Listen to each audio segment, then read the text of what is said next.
ప్రపంచ వారసత్వంగా భావించే అరుదైన పక్షి తమిళనాడులో ప్రత్యక్షమైంది. ప్రపంచ మార్కెట్లో దీని విలువ సుమారు 25 లక్షల రూపాయలుగా అంచనా వేయబడింది అని తెలుస్తుంది. ఒకేసారి 25 రకాల శబ్దాలను చేయడం ఈ పక్షి ప్రత్యేకతగా పేర్కొంటున్నారు.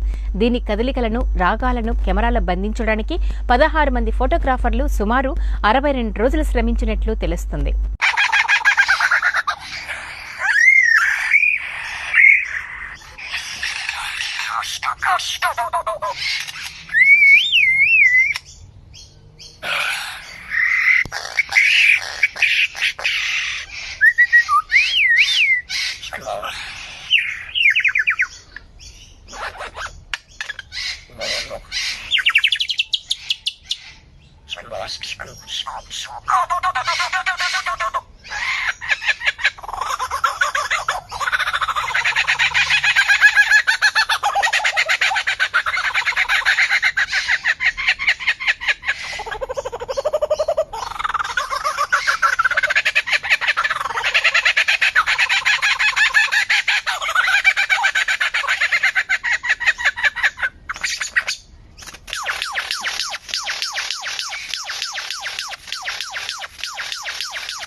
ఈ వీడియో మీకు నచ్చినట్లయితే మా ఛానల్ ని సబ్స్క్రైబ్ చేయండి, లైక్ ఇవ్వండి, మీకు నచ్చిన వారికి షేర్ చేయండి.